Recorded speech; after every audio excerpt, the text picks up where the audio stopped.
Bueno, buenos días. Hoy vamos a comenzar con un tema nuevo que es el tema de epidemiología de enfermedades transmisibles. Un tema por demás interesante y con mucha actualidad por el hecho de lo que estamos viviendo, que siempre vimos, pero ahora con las características eh, que ha adquirido el COVID en el mundo, ¿no? Bueno, acá pueden ver en la imagen distintas situaciones, tanto en animales como en humanos, de la importancia de la transmisión de enfermedades, ¿no? Bien, este teórico básicamente está dividido en tres módulos y que abordan más los aspectos más básicos, el módulo uno. El segundo es cómo se mide más que todo la patogenicidad, virulencia en la población, y cómo se mide el riesgo de transmisión. Y en la última parte, más que todo lo que son la tasa de reproducción, que es el R0, la inmunidad de rodeo de rebaño, y algo de cómo realmente son las bases del control de enfermedades transmisibles. Bien, en el módulo 1 vamos a abordar qué de particular de las enfermedades transmisibles, un recordatorio de la forma de transmisión, que ya ustedes han visto ya en microbiología, algo de la historia natural de la enfermedad infecciosa, la importancia de la enfermedad subclínica y la forma de diagnóstico, ¿no?, de la enfermedad subclínica. Bien, la definición de la enfermedad transmisible es básicamente la que está acá, que es la Organización Mundial de Salud, la que plantea que toda enfermedad producida por agente infeccioso o el producto tóxico de este, adquirida a través del contacto con un animal infectado, persona o reservorio. Ahí está resaltado la distinta forma de transmisión, donde el contacto con un animal infectado directo es solo una forma, por lo tanto contagio es una forma de transmisión, una forma más, mediante formas directas o indirectas que incluye a otros animales, plantas, vectores o elementos inanimados. Los casos clínicos, por ejemplo, cuando hablamos de personas en reservorio, los casos clínicos pueden constituirse en reservorio, los portadores también, como en el caso del COVID, los que están en incubación, los convalecientes u otros hospedadores. Y objetos inanimados como el agua, el alimento, el suelo, el aire y otras sustancias pueden constituirse en mecanismos en el cual el microorganismo es trasladado, y de esa forma expone a individuos susceptibles a iniciar el ciclo de infección en otro cuerpo. Bien, ¿qué características tiene las enfermedades transmisibles respecto de las no transmisibles? O sea, ¿qué diferencia hay entre la epidemiología de la influenza bovina respecto de la cetosis, que es una enfermedad metabólica? Un individuo puede constituirse en un factor de riesgo, es decir, un individuo, la presencia de un individuo incrementa la probabilidad de que ese individuo contraiga la enfermedad. ¿Por qué? Pues justamente puede ser el portador de la misma. Una vez contraída la infección, puede adquirir inmunidad, es decir, que el individuo, una vez que experimenta la infección o la infestación, en el caso de los parásitos, adquiere inmunidad que lo puede hacer resistente o no, depende de las enfermedades, lo que implica ser resistente a nuevos episodios, eventualmente. Los casos, sucesos, no son entre uno de otro, de acuerdo a la proximidad o circunstancias los susceptibles, o circunstancias, proximidad o distancia a los susceptibles pueden encontrar enfermedad. Entonces, ¿qué sucede? Que si comparten un espacio en común, por ejemplo, compartir individuos del mismo espacio, el mismo galpón, genera un ambiente en el cual favorece la transmisión y la posibilidad de estar más cerca, dependiendo del mecanismo de transmisión, hace que esos individuos tengan más probabilidad, por ejemplo, en la forma directa de transmisión, esos individuos que están más cerca estén con más probabilidad de contraer el problema. Si fue una forma de transmisión indirecta, el área de influencia del vector, por ejemplo, el área de influencia en la cual todos los individuos tienen más probabilidad dentro de esa área de contraer la enfermedad que los que están fuera de esa área. La incidencia es una función de la prevalencia. ¿Qué ¿Qué quiere decir eso? Que mientras más casos prevalentes hay más individuos que están transmitiendo la enfermedad. Por lo tanto, llega un momento que si incrementa la prevalencia, puede haber un incremento de la incidencia. Pero ¿qué sucede? Llega un momento que o no hay más susceptibles o hay muchos inmunizados y se genera esa influencia positiva de haber más casos, como ese feedback positivo entre prevalencia e incidencia, se agota y llega un momento que la enfermedad llega a su cenit y se controla o llega a un equilibrio poblacional. Después, la agregación temporal le puede corresponder al espacial. Por ejemplo, nosotros podemos tener muchos picos de COVID, un pico de COVID, pero al observar vemos que están agregados en clúster, por ejemplo, de fiesta que se organizaron. Que un portador o un enfermo fue a una fiesta y contagió a un conjunto de individuos. Entonces, hay más casos, pero a su vez están concentrados espacialmente. Esas son características de las enfermedades transmisibles. Bien, la enfermedad transmisible puede ser representada por la tríada ecológica, que es justamente estos tres componentes: el agente, el hospedero y el ambiente.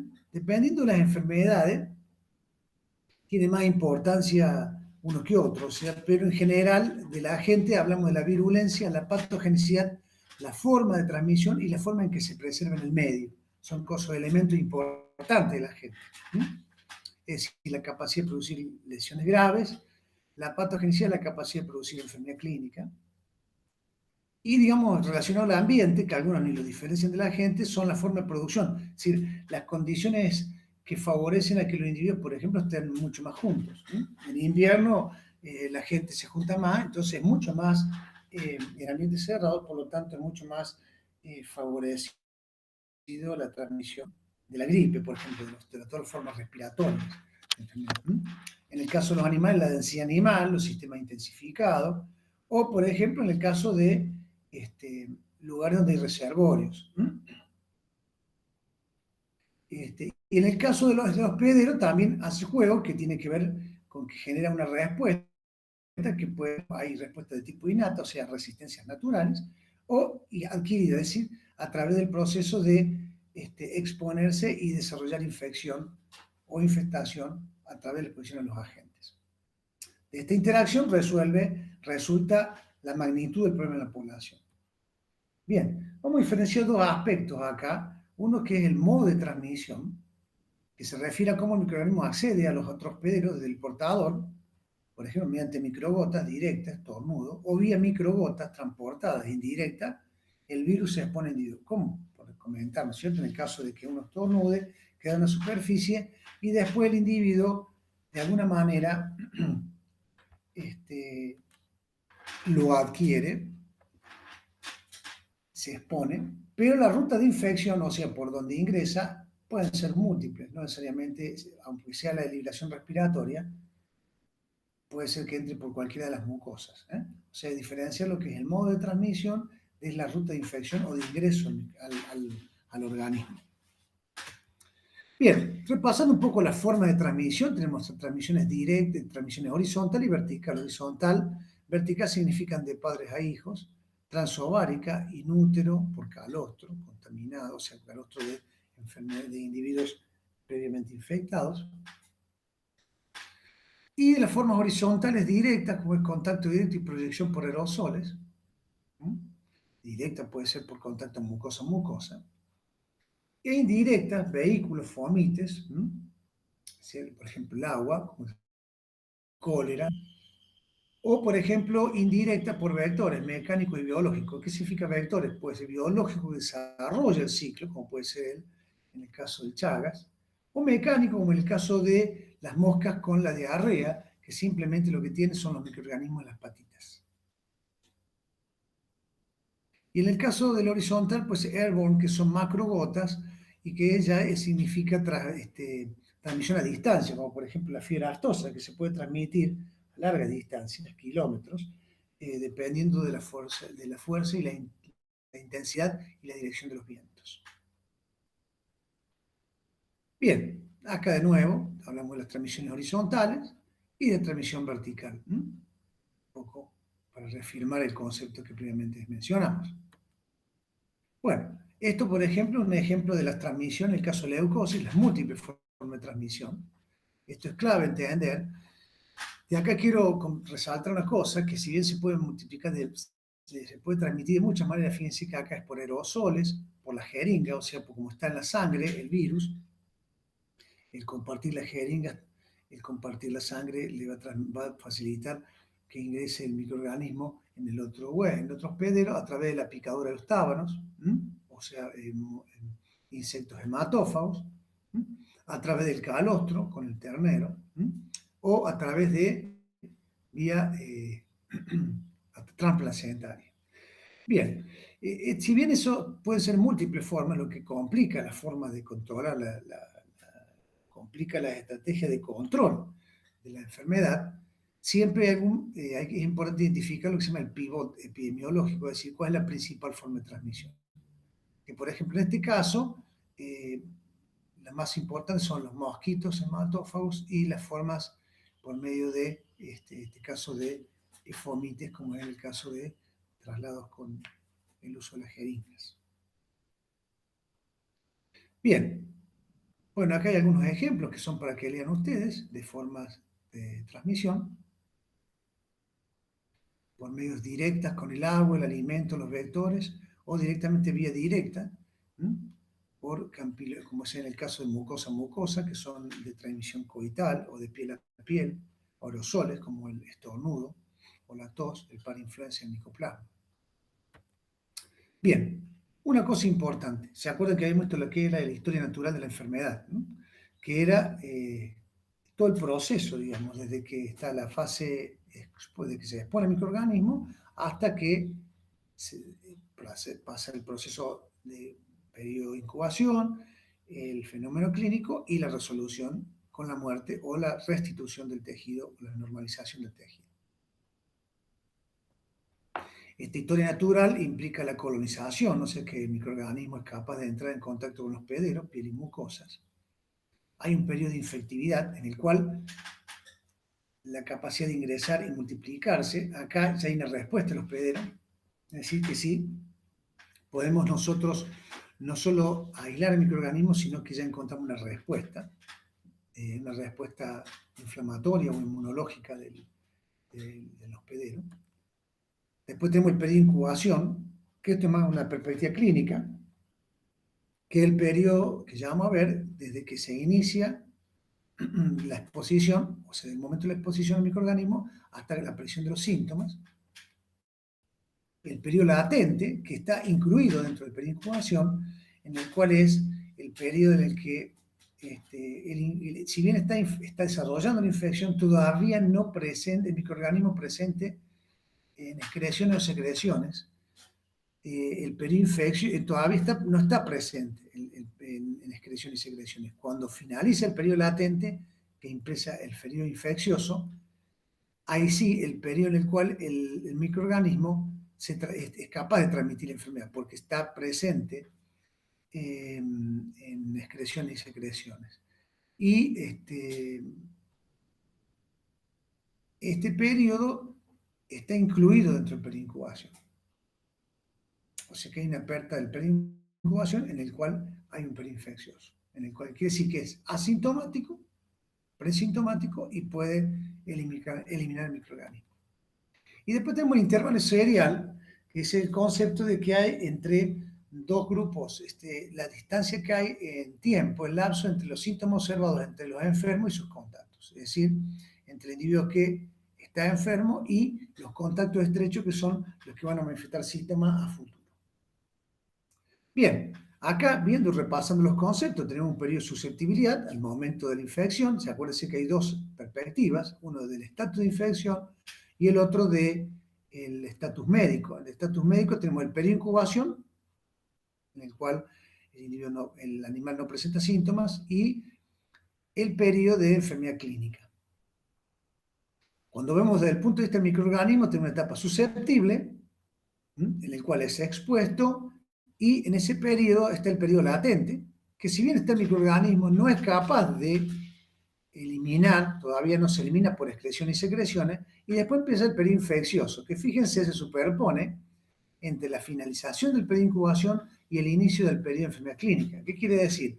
Que nosotros, individuos que están en el periodo de incubación, que no son detectados clínicamente, ya están con potencial de transmisión y por ende son importantes. No están identificados como enfermos, pero sí transmiten la enfermedad. Lo que hace importante el hecho de tener recursos para poder identificar los individuos en esta instancia y poder separarlo, como por ejemplo la toma de temperatura, ¿no?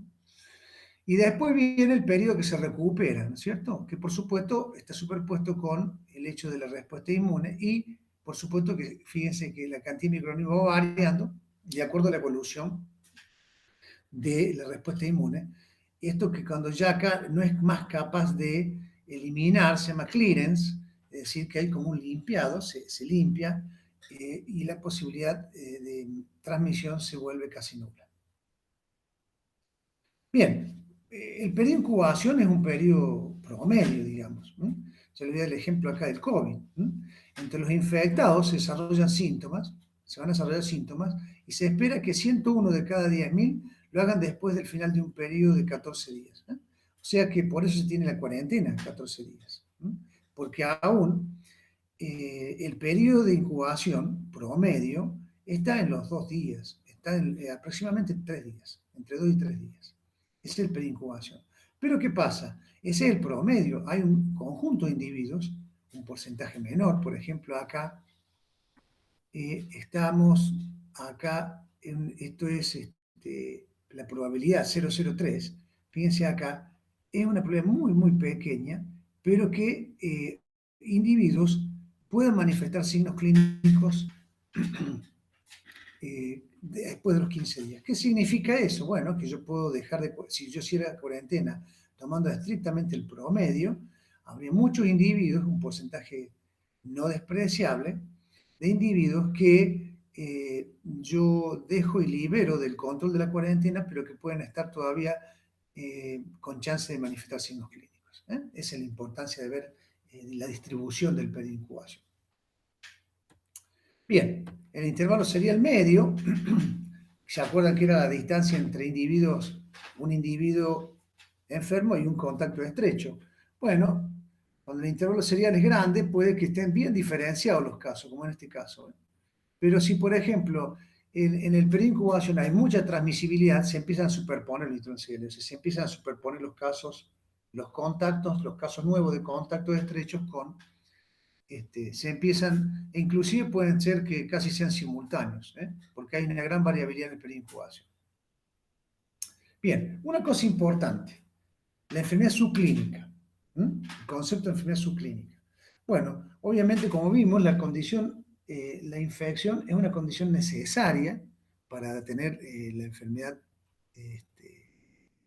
pero no siempre es suficiente, o sea, puede haber factores o necesariamente una constelación de factores para que se manifieste el fenómeno clínico, ¿no? La enfermedad infecciosa la podemos entender como un iceberg, ¿qué quiere decir? Que tenemos un pedacito de individuos que se ven, que son la enfermedad clínica, y una gran porción que están enfermos, pero subclínicamente. ¿Ves? Como se ven acá, hay un ternero con tos por cada 100 en la guachera, pero hay 4 terneros cero positivos, en este caso en la enfermedad respiratoria. Así que solo manifiestan signos clínicos un 25% de los que actualmente están enfermos. Vamos a diferenciar una cosa de lo que es la fase asintomática, que sería la fase previa, que es parte del periodo de incubación, a la otra fase, que es la forma asintomática, es decir, de individuos que quedan infectados pero nunca se precipitan a un fenómeno clínico. Es importante tener en cuenta, como por ejemplo el COVID, que cumple un rol muy importante en la transmisión comunitaria, porque esos individuos no se detectan y sin saber andan por la vida transmitiendo la enfermedad, ¿no? Bien, ¿cómo identificar la enfermedad transmisible? Transmisible, es transmisible.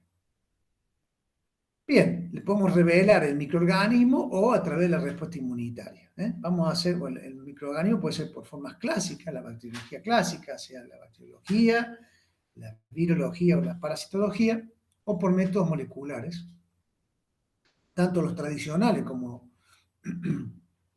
por ejemplo, los tradicionales, bueno, mala respuesta inmunitaria, pero en el caso de los moleculares se refiere, por ejemplo, a la reacción de polimerasa en cadena, detectar los componentes de ácido nucleico de nuestros microorganismos. O el caso de identificando o cuantificando la respuesta inmunitaria. El aislamiento por sí solo no es indicio de enfermedad subclínica. ¿Por qué? Bueno, puede ser que esté colonizado. Es decir, uno puede aislar microorganismos, pero que simplemente estén colonizados. Ni siquiera hayan despertado una respuesta en el hospedero, y por lo tanto, técnicamente no están en un proceso inicial de infección. Bien, tenemos de inmunodiagnóstico la inmunidad celular y inmunidad humoral, pero la inmensa mayoría de los métodos diagnósticos son basados en la inmunidad humoral. La utilidad epidemiológica que tienen estos es que nos permiten ver la prevalencia de enfermedad subclínica en un momento dado, o la incidencia de nuevos casos reactores. Como por ejemplo el test que hay, el test rápido de COVID, que lo hacen en los lugares donde ha habido casos, y se muestra una gran cantidad de gente dentro de la periferia de los casos para ver quiénes han estado afectados subclínicamente y no han sido detectados por el sistema cuarentenario y el sistema de reporte, que es básicamente sustentado en la denuncia de signos clínicos. Bien, una forma de revelar, de cuantificar los anticuerpos es a través del título. ¿Qué entendemos por título? Y bueno, la máxima dilución a la cual se produce la respuesta, se produce la neutralización del microorganismo, del virus, por ejemplo, y vemos que acá, por ejemplo, se neutraliza a una dilución de 1 en 2. Pero a cantidades constantes de virus y, por ejemplo, cantidades variables de suero, vemos que acá hubo que diluirlo más para que neutralice el virus. ¿Qué quiere decir eso? Que tiene más cantidad de anticuerpos el suero. Lo mismo que acá. Bueno, es una medida indirecta de cuantificar la cantidad de microorganismos, de la respuesta, digamos, al microorganismo. Bien, ahora, es una cosa del título del suero, que es la máxima dilución en la cual se produce la neutralización, en este caso del virus, y la otra son los títulos de corte. Que los títulos de corte significan cuál es el umbral de título que yo utilizo para considerar positivo a un individuo. Es decir, si el umbral de corte mío, por ejemplo, es 1 en 16, quiere decir que acá hay 3 individuos que tienen títulos iguales o superiores a 1 en 16, que por lo tanto los considero positivos. 3 de los 6 individuos que muestre. Bien, el serodiagnóstico también hay otra herramienta basada en la detección anticuerpos, ¿no es cierto? Permite identificar la exposición, es decir, si tiene anticuerpos, no quiere decir que el individuo esté actualmente con infección, lo que refleja es que ha estado expuesto al microorganismo.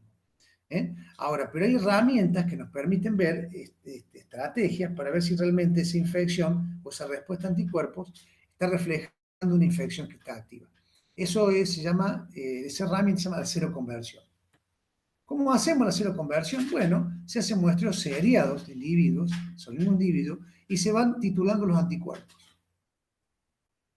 ¿Cierto? Por ejemplo, este individuo, en los muestreos seriados sobre el mismo individuo, nunca cambió los títulos anticuerpos, o sea, nunca incrementaron sus títulos anticuerpos, pero en cambio este sí. Si a lo largo por ejemplo, si el animal duplica títulos en un intervalo de 21 días, es indicación probable de nueva infección. ¿Qué quiere decir? Que tiene anticuerpos, siempre puede tener anticuerpos, pero al duplicar los títulos de anticuerpos en 21 días, consideramos que es un indicio de que hay una infección activa. Tiene una herramienta que se utiliza, por ejemplo, para leptospirosis o para diagnóstico de aborto, muestreando pareado a los animales en el momento del aborto y a los 21 días posteriores. Bien, de esta manera hemos finalizado el primer módulo de enfermedades transmisibles, y después vamos a continuar con el segundo, que tiene que ver con medición de la patogenicidad y virulencia y lo que es cómo medir el riesgo de transmisión en la población.